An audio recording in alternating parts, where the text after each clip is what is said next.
Salut, coucou.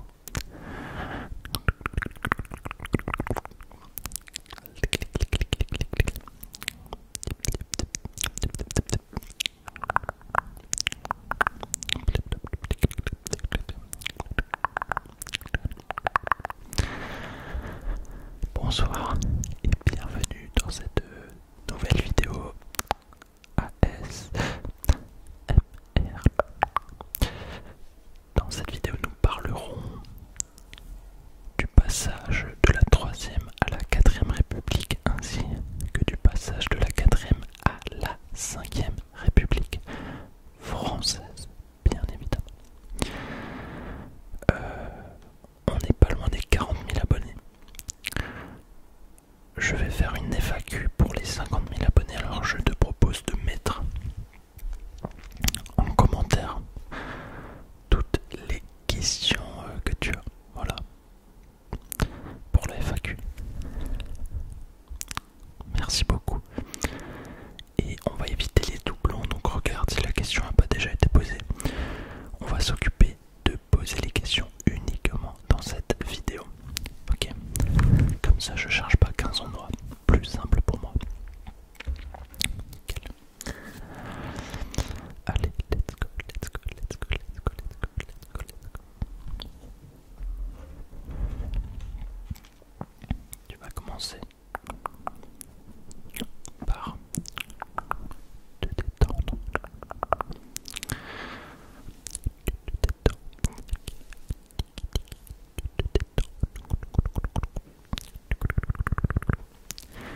En fait, c'est vrai que après la Seconde Guerre mondiale, la France, elle sort profondément meurtrie.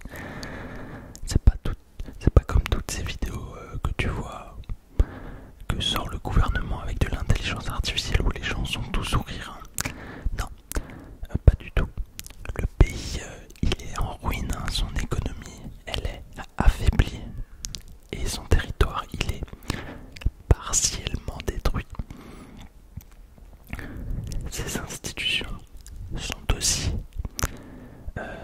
discréditées, on peut dire, par la collaboration du régime de Vichy avec l'Allemagne nazie, bien évidemment.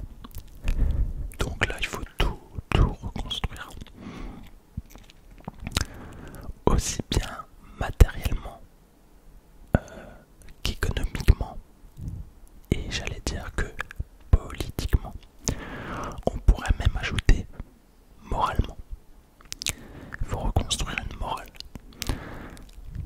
Le régime de Vichy, il est déjà officiellement rejeté, hein, et le général de Gaulle, qui a incarné la résistance et dirigé la France libre depuis Londres, devient une figure incontournable de la libération. Ok, tu regardes le vert, s'il te plaît. Le vert, ouais. Uniquement le vert, ok. Stop. Ok, regarde le orange maintenant. Stop.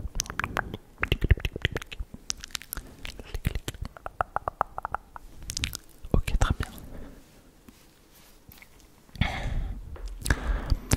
En fait, dans ce contexte de renouveau, la France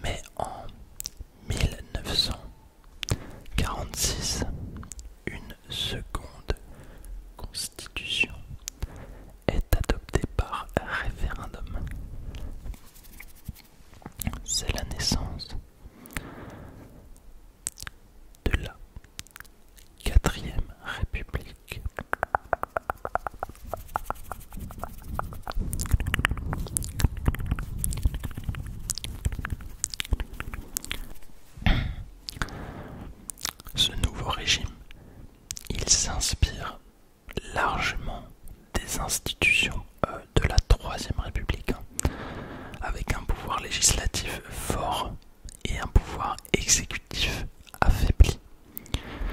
Ça découle un peu de, on va dire, du pouvoir qui n'était pas du tout dilué sous Pétain. Pétain avait un pouvoir quasi total, hein, si c'est pas total.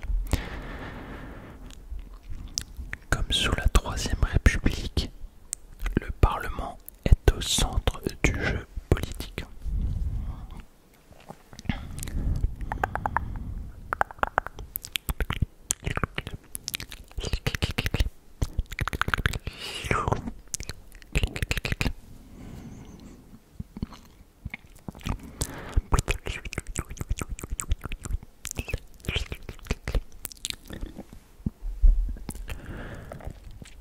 Il se compose alors de deux chambres. L'Assemblée nationale qui détient le pouvoir législatif principal et le Conseil de la République qui joue un rôle consultatif, comme un peu le Sénat en fait, tu vois. Le président de la République,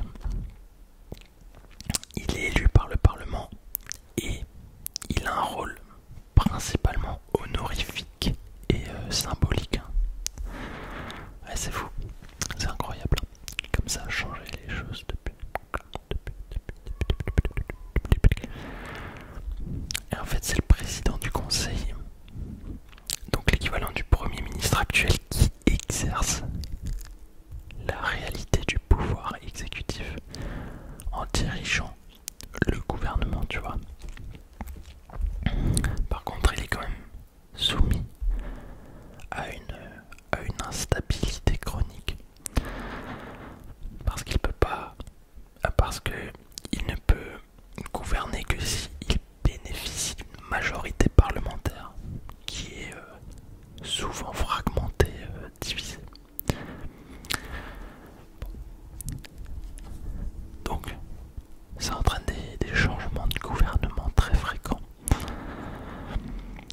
En 12 ans, il y a quand même 24 gouvernements, si je dis pas de bêtises, qui se succèdent. Ce qui empêche la mise en œuvre de réformes durables. Oui, c'est ça, 24 gouvernements. Tu peux me dire, s'il te plaît, ce que tu vois là? Legislation. C'est quoi ce que tu vois là? Ouais, c'est ça. C'est un kangourou. Ok. Très bien. Ok, tu vois quoi là? Ouais. Non, c'est pas un mouton. C'est un ours polaire.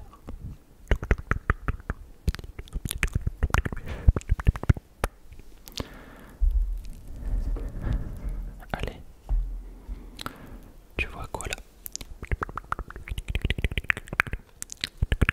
Non, c'est pas un chat. C'est un lynx. Lynx. Ouais. Très très très bien. Mais malgré cette instabilité politique, la Quatrième République, elle a permis à la France de se redresser rapidement sur le plan économique, hein, notamment grâce au plan Marshall. Le plan Marshall, en fait, c'est une aide financière massive venue des États-Unis à partir de 48. Donc à partir de 48, la France peut moderniser ses infrastructures, pardon. Elle peut relancer la production industrielle et se doter de grands équipements, tu vois. Donc c'est cette période qui marque qui marque le début de ce qu'on appelle les 30 glorieuses, tu vois.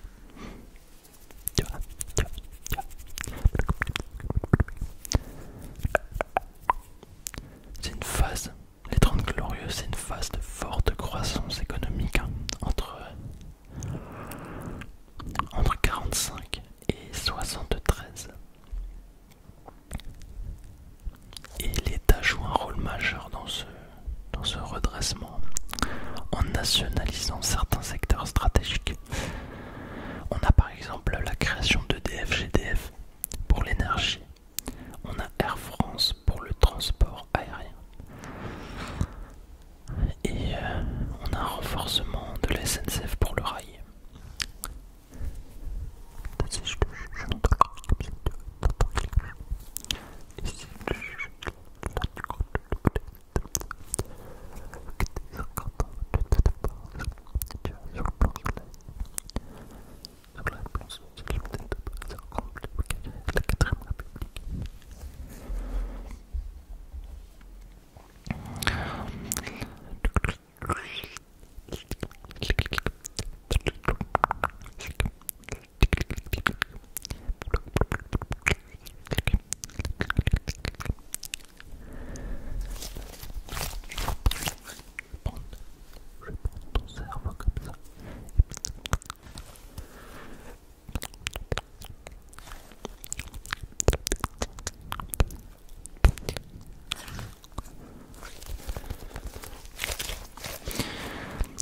Sur le plan social, en fait, la 4ème République, elle jette les bases de ce qu'on appelle l'État-providence.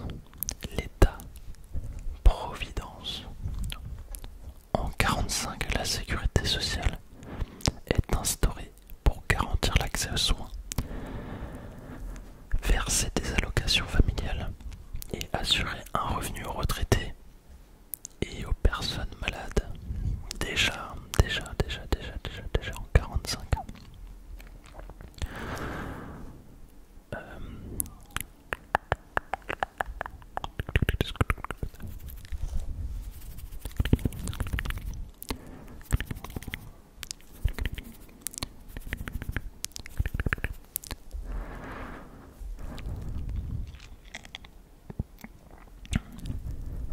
Donc le système de retraite se met en place progressivement.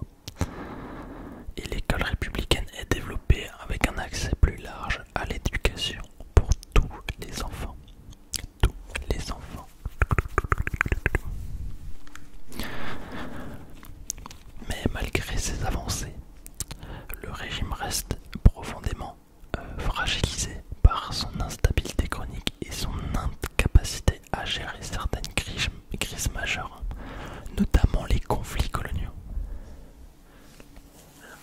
Les conflits coloniaux.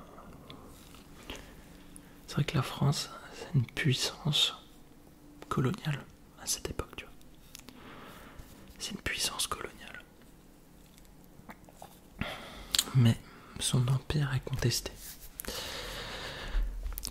Une guerre éclate en Indochine en 1946 et se termine par une défaite humiliante à Dien Bien Phu en 1954, qui met fin à la présence française en Asie du Sud-Est. J'ai fait une vidéo dessus. Je sais pas si je l'ai déjà sorti ou s'il est en avant-première. Mais c'est surtout la guerre d'Algérie, commencée en 1954, qui va profondément déstabiliser la 4ème République.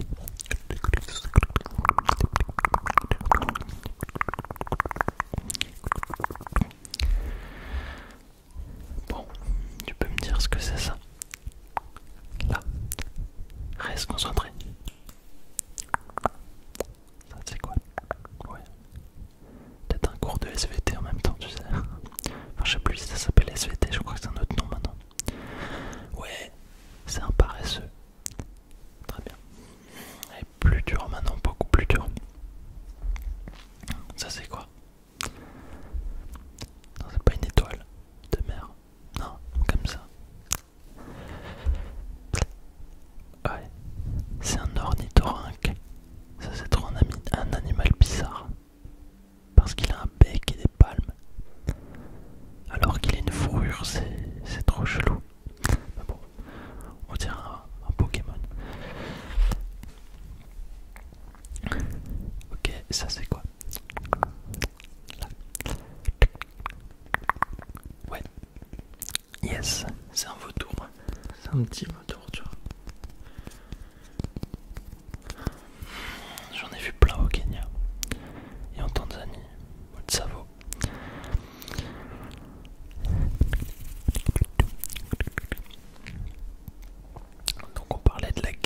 algérien. Ouais, parce qu'à cette époque, l'Algérie n'est pas considérée comme une colonie, mais comme un territoire français à part entière. Et ça rend le conflit encore plus sensible. La guerre, elle s'enlise, elle oppose violemment les indépendantistes du FLN aux forces françaises et provoque de profondes divisions dans l'opinion française. Donc il y a déjà beaucoup de gens à cette époque qui étaient contre, hein, heureusement. Je ferai une vidéo là-dessus, j'en avais déjà fait une, mais j'en ferai une un peu plus détaillée. On avait des attentats, on avait de la torture, on avait des répressions, des tensions entre civils et militaires qui alimentaient un climat de crise permanente.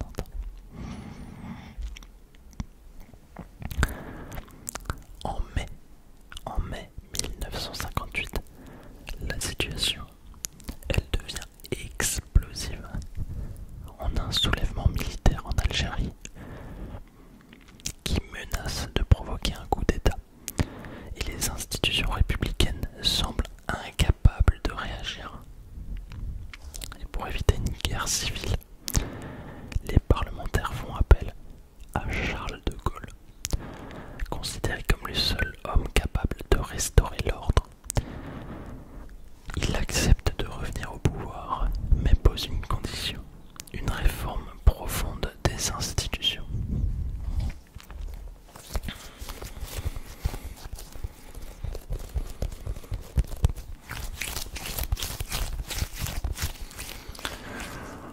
Donc en septembre 1958, une nouvelle constitution est soumise à un référendum et est largement approuvée par la population.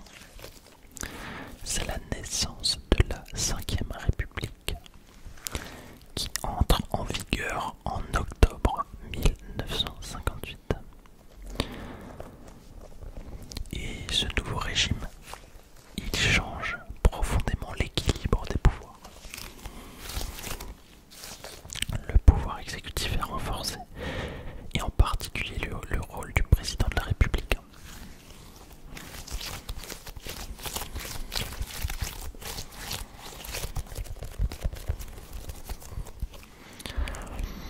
À partir de 1962,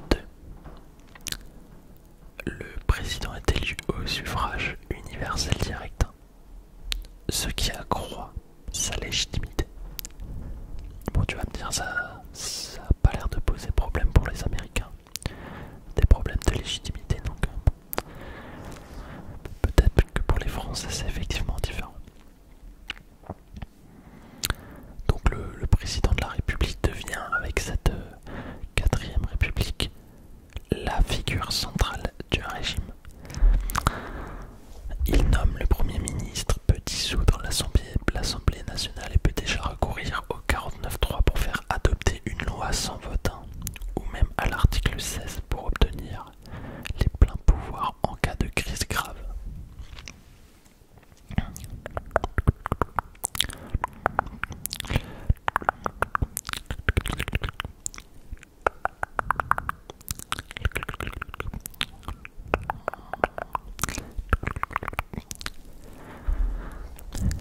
Et ce renforcement du pouvoir présidentiel est l'une des caractéristiques majeures de la 5e République, parfois qualifiée de régime présidentialiste.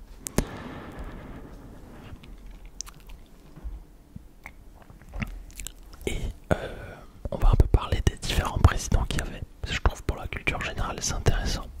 Depuis sa création, tu vois.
modernité avec des réformes sociales importantes. Par exemple, l'abaissement de la majorité à 18 ans et la légalisation de l'avortement, ainsi que la réforme du divorce. Ensuite, on a qui? Bon, là, ça commence à être facile.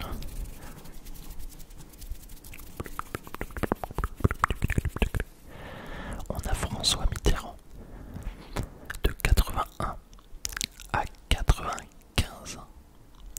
Et c'est le premier président de gauche sous la 5ème République. Et il lance une vague de nationalisation. Il met en place de nombreuses réformes sociales, comme l'abolition de la peine de mort, la semaine de 39 heures, la retraite à 60 ans. Mais il doit cohabiter avec des gouvernements de droite à partir de 1986.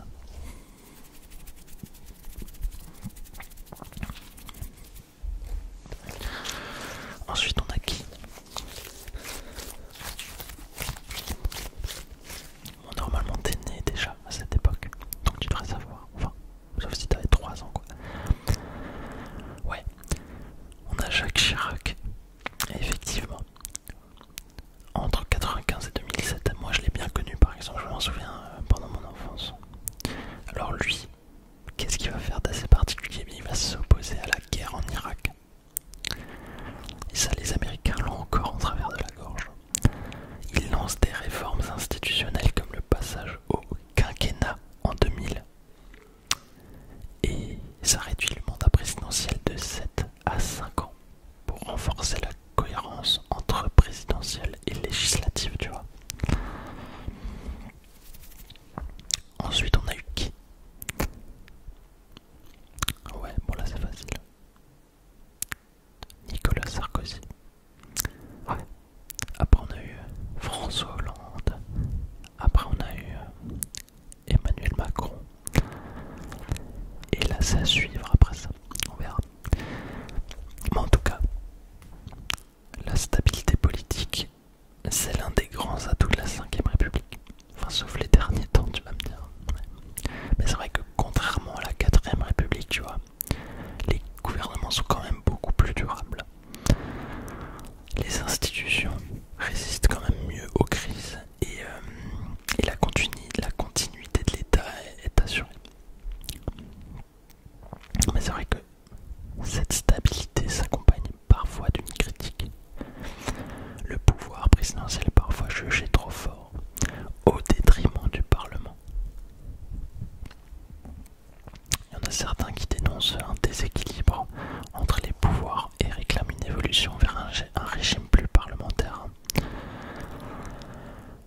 La participation politique des citoyens reste un pilier de la démocratie avec l'élection présidentielle, les législatives, les municipales, les européennes, mais aussi les engagements dans les syndicats, les partis politiques ou les associations. Malgré tout, on observe depuis plusieurs décennies une montée de l'abstention et de la défiance envers les responsables politiques. C'est un signe c'est un signe d'une crise de la représentation.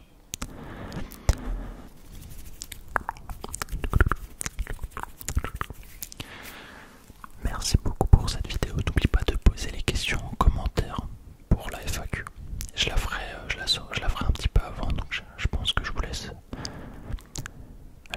2 semaines pour poser les questions, 2-3 semaines. Et je la sortirai pile à mes 50 000 abonnés, enfin lundi quand même, hein, parce que je sors toutes mes vidéos le lundi. En tout cas, ça fait plaisir de monter en abonnés alors que dans mes vidéos je vous demande de vous désabonner. Ça fait super